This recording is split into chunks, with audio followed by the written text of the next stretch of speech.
Christians against dinosaurs, क्या हाल है, कैसे हैं आप? हेलो गालिब भाई, आवाज आ रही है मेरी? आ रही, आ रही। आ रही, क्या हाल ठीक। है? बस ठीक है। आप अब वंस पर वीक पर आ गए? हाँ यार, अब वंस मतलब पर वो, वीक जो है ये परमानेंट होगा, बस ये चलता रहेगा। ठीक है। अच्छा। नहीं, मैं हाँ। वो सोचा था कि मैं अभी 2 हफ्ते से मैं थर्सडे और वो जो आपकी जो यूजुअल डेट है उसका मैं वेट कर रहा था। फिर पता चला कि आप बता ही रहे थे पहले कि आपका वो टाइम थोड़ा बिजी होगा, इसलिए आप वंस पर वीक पर आओगे। तो फिर हम्म। वही है। थोड़ा टाइम लगेगा एडजस्ट करने के लिए, बट होपफुली तो हो हम्म। जाए। बट और ओ बाकी मैं यार, साफ साफ बताया करो, मैं तो कुछ और समझ बैठा था वंस ए वीक। ये नहीं नहीं नहीं नहीं, मैं उनकी यूट्यूब लाइव स्ट्रीम की बात कर रहा हूँ। अच्छा, चलें। और क्या बात करेंगे? नहीं, अभी मैं वो ये इवॉल्विंग माइंड्स और वो वाली किताब जो है पढ़ रहे फोली हैं आप? कोरी की। कैसी हाँ जी, लगी हाँ जी, आपको? अभी शुरू शुरू कर दी। अभी तो फर्स्ट सेकंड चैप्टर तक पहुंचा था मैं। बड़ा एक हाँ, काफी इंटरेस्टिंग है। मतलब प्योरली वो इतना वो साइंटिफिक पेपर वाली फीलिंग आती है, क्योंकि काफी रेफरेंसेस हैं। तो मैं काफी बार वो बुक के अपेंडिक्स में जाके चेक कर रहा होता हूँ कि वो क्या क्या, मतलब काफी ज्यादा इन्फॉर्मेशन दे रखी होती है। तो वही है, इसको थोड़ा पढ़ के। लेकिन एक मैं इंटरेस्टिंग इसमें देख रहा था कि ये मेरी अपनी से एक मतलब ऐसी थॉट एक्सपेरिमेंट में थ्योरी आई थी कि जो डेथ का सिचुएशन है, मतलब जैसे डेथ होती है ह्यूमंस की, तो वो दिमाग पर एक ऐसा गहरा असर करता है। तो इसीलिए शायद उसका और रिलीजन का कोई क्या बोलते हैं ना, कनेक्शन होगा।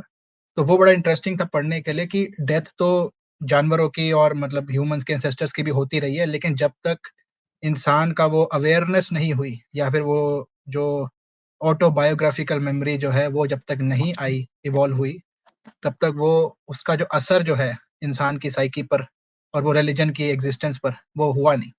मतलब रिलीजन आया ही नहीं एग्जिस्टेंस में उस केस में। वही आप देख वो लेना, काफी। ऑटोबायोग्राफिकल मेमोरी ये है कि लोगों के लिए बता देते हैं। हाँ जी, हाँ ऑटोबायोग्राफिकल जी। मेमोरी ये है कि हमें ये पता होता है कि हम कौन हैं और हमारे साथ क्या हुआ है। और फिर ऑटोबायोग्राफिकल मेमोरी का अगला जो स्टेप होता है वो ये होता है कि हमने मर भी जाना है। और हम्म। हम रिलेट भी करते हैं कि हमारे रिश्तेदार भी मर गए हैं और वो मरने के बाद कहाँ गए होंगे या मरने के बाद क्या होता है, ये सोचते हैं लोग। ठीक है, तो ये होमिनिड्स में ही मौजूद था। हो सकता है होमो इरेक्टस भी ये सोच रखता हो, हम नहीं जानते हैं। ठीक है, मगर इसकी सबसे कम्प्लेक्स फॉर्म्स जो हैं वो आके हमें नेanderthals और होमोसेपियंस में दिखाई देती हैं। और अभी तो कुछ रिसर्च पेपर्स रिसेंटली ऐसे भी आए हैं जिसमें शायद नेanderthals में भी रिलीजन की प्रेजेंस की बातें हो रही हैं। हम जानते नहीं है, मगर होपफुली आने वाले वक्त में भी इसके ऊपर लाइट पड़ेगी और पता चलेगा फिर कि क्या था और क्या नहीं था। मगर रिचुअलिस्टिक प्रैक्टिसेस हमें नेanderthals के अंदर भी मिल रही हैं, दिखाई दे रही हैं। जी जी, वही पॉइंट था कि जैसे ही वो लेवल ऑफ ब्रेन इवॉल्व हो जाता है, तो फिर वही मतलब जब वो सोच, अगर वो क्या सोच कैसे बोले, मतलब कि व्हेन वो थॉट जब वो बहुत रियलिस्टिक हो जाती है वो ऑटोबायोग्राफिकल मेमोरी के चलते, तो वही है, फिर एंसेस्टर वर्शिप की प्रैक्टिसेस दिखनी शुरू हो जाती हैं। और फिर देन आई गेस वो फिर ये रिलीजन की कॉम्प्लेक्सिटी फिर ओवर द इयर्स बढ़ जाती हम्म। है। मतलब और फिर लोग फिर क्या बोलते हैं, ये सोच रहे हैं कि आफ्टर डेथ का क्या सिचुएशन होना चाहिए। और क्योंकि क्या बोलते हैं, वो पेन या फिर जो भी वो दिख रहा है वो फील हो रहा है इन रियल टाइम, या फिर मतलब कि वो एट द प्रेजेंट मोमेंट। तो फिर आप बेटर फ्यूचर अगर सोच रहे हो, तो वही फिर हेवन हेल का कॉन्सेप्ट ही फिर it is very logical to see that it can the brain can reach that conclusion. और फिर उसको वो समझ भी आती है बात कि हाँ, शायद ये होगा। और at least I want this to happen, because otherwise वो जैसे होता है ना कि वो आपको एक पीसफुल सोल्यूशन देता है, मतलब एक्चुअली ब्रेन के लिए, एटलीस्ट मेंटल सैनिटी के लिए कह लें, या फिर और शायद वही रीजन है कि फिर वो और फिर उसको हेवन का कॉन्सेप्ट फिर लोग बहुत इजीली एक्सेप्ट भी कर लेते हैं।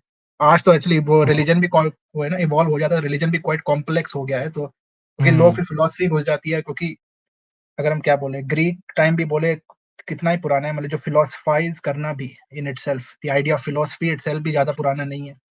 तो लोग के फिर वो ब्रेन कॉम्प्लेक्सिटी के चलते ही इतनी सारी वो सोच विचार आ गए, स्पिरिचुअलिटी घुसा वो सूडो साइंस भी घुसा लो, लेकिन यू गेट द आइडिया कि ये सब चीजें, जैसे होमो हैबिलिस जो फर्स्ट एंसेस्टर है होमिनिड का, उसकी अंदर सिर्फ उसको सिर्फ टूल बनाने का टैलेंट था, लेकिन उसके आगे हाँ, उसका सेल्फ अवेयरनेस हैंडीमैन। नहीं, उसकी कोई सेल्फ अवेयरनेस हम्म। नहीं है उस सेंस में। हम्म। उसके नेक्स्ट में होमो इरेक्टस में एक अवेयर है जो सेल्फ हो जाता है, मतलब सेल्फ है जो अवेयर हो जाता है, मतलब बेसिकली। तो हम्म। यू गेट द आइडिया कि और वो भी इंटरेस्टिंग है टू सी कि ब्रेन का जैसे ना कि कौन सा हिस्सा कब इवॉल्व हो रहा है थ्रू आउट द एवोल्यूशन। वो काफ़ी इंटरेस्टिंग है कि पढ़ने के लिए कि और वो कौन-सी चीज़ें हैं जो ह्यूमन ब्रेन में प्रेज़ेंट है बट उसी के एंसेस्टर नहीं सॉरी उसके जो कज़न जैसे चिंपैंज़ी और उसमें नहीं है। वो पार्ट्स ऑफ द जो फ्रंटल लोब है जैसे अवेलेबल नहीं है या तो वो काफ़ी एक फैक्टर है कि और सोशल कनेक्शंस बना सकता है ब्रेन जो मतलब वही है it is very interesting to read about कि ब्रेन का फंक्शन कैसे इवॉल्व हुआ है over the multiple ancestors that we have अभी वही तो। ना, यही तो बात है ना, असल में ये एंगल है असल में देखने वाला चीजों को जी, हमें, बिल्कुल। क्योंकि ये इंसान की सब कुछ ये इंसान की कॉग्निटिव एवोल्यूशन से जुड़ा हुआ है। तो कॉग्निटिव एवोल्यूशन इंसान की जिस लेवल पे लेके जाएगी जो होगा वो ही असल में है रिलीजन की एवोल्यूशन का, गॉड्स की एवोल्यूशन का। तो ये बुक इसलिए बड़ी इंपॉर्टेंट है कि ये इस एंगल से ये सब कुछ बताती है, ठीक है। और ये एंगल बहुत ही इंपॉर्टेंट है असल में, सही है, तो ये बात जी, है। हम्म, ये वही था कि जैसे होमो इरेक्टस का एग्जांपल अगेन लेता हूँ कि जिसमें वो आई थिंक सेकंड चैप्टर और थर्ड है व्हिच बेसिकली डिस्कसेस कि जब वो सेल्फ अवेयर होता है तो the way they are testing की सेल्फ अवेयरनेस की फॉर एग्जांपल जैसे वो एग्जांपल था कि बच्चों के अंदर क्या बोलते हैं brain development is one way to test how the brain has evolved throughout the evolution. वैसे वो है कि अंदर बच्चों में वो सेल्फ अवेयरनेस नहीं होती है बट वो कुछ महीने नहीं आई थिंक सम 1 ईयर के बाद या something then they are able to see themselves in the mirror and की पहचान सकते हैं कि हाँ, ये मैं ही हूँ और कोई थर्ड नहीं है बंदा मतलब कोई अदर पर्सन। लेकिन जैसे जिन लोगों के जैसे कोई ब्रेन इश्यूज आ जाते हैं ऐसे अगर क्या बोलते हैं कोई बीमारियां हैं मुझे डिमेंशिया कह लें या कोई और अगर जो मेंटल जो ब्रेन पर असर करती हैं तो उसमें उन पेशेंट्स का दिखता है कि वो they are losing that sense of self awareness. एक एग्जांपल ये था कि एक औरत थी जो अपने आप से ही मिरर में बैठे हुए बंदे से बोल रही है कि ये दूसरा बंदा है और उसको अपने घर से बाहर निकालने की कोशिश कर रही है even though it's the same person. तो वही वो और जैसे वो फैंटम हैंड सिंड्रोम भी होता है ना, जिसमें हाँ जी, दिमाग हाँ में जी, डैमेज हो जाती है और जी, आपको आपका ही एक हाथ लगने लगता है कि वो आपका हाथ नहीं है, ठीक जी, है। और जी, वो अपने ऊपर अपनी बेसिस पे एक्शन भी लेने लगता है, ठीक है। तो फिर क्या होता है कि वो लोग कहते हैं, समझते हैं कि ये उनका हाथ ही नहीं है, जी, समझ गए। बिल्कुल, बिल्कुल। तो ये चीजें होती हैं ब्रेन के डिफरेंट एरियाज जो कि सेंस ऑफ सेल्फ बनाने में बहुत इंपॉर्टेंट होते हैं, जो हमारी बॉडी को आपस में कनेक्ट करने में बहुत इंपॉर्टेंट होते हैं। वो क्या होता है, वो जो है ना, वो सही तरह काम नहीं करते तो चीजें डिफरेंट हो जाती हैं, ठीक है। जी, जी। हम्म, नहीं, ब्रेन के रिगार्डिंग तो brain is truly very complex क्योंकि एक 2 चीज़ें हैं, एक अगर उसके ऊपर कोई फिज़िकल हार्म आ जाए, तो बंदे का पूरा पर्सनैलिटी बदल सकती है, बिलीफ्स भी बदल हाँ, सकते हैं। वो एग्ज़ाम्पल्स भी देखे हुए हैं कि रिलिजियस टू नॉन रिलिजियस हो जाता है बंदा या उल्टा हो जाता है, non religious to hmm, religious हो जाता है just because of a brain injury.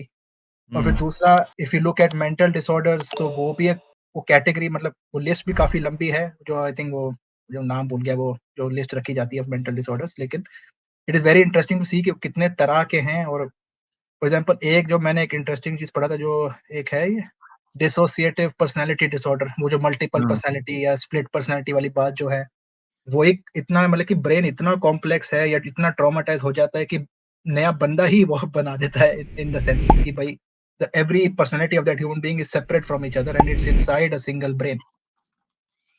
वही हम्म, काफ़ी मतलब काफ़ी इंटरेस्टिंग है मतलब टू सी कि ब्रेन के साथ मतलब वही हल्की सी छेड़खानी करना भी बहुत हानिकारक है बेसिकली। हम्म। तो वही काफ़ी it is very interesting to read और फिर बाकी सब तो बढ़िया ही है। चलें फिर, ठीक है, सही है। जी, और कोई जी, बात जी, करेंगे जी, आप? जी। नहीं, नहीं मैं आपको अब यूट्यूब पे देखूँगा। ठीक है, चलें, ठीक है, बहुत जी, शुक्रिया, चलिए thank bye. You, thank you, bye bye. Like, share और सब्सक्राइब करना मत भूलें। इसके साथ साथ आप मेरे चैनल को पेट्रियन पर सपोर्ट कर सकते हैं। पेट्रियन का लिंक वीडियो की डिस्क्रिप्शन में है।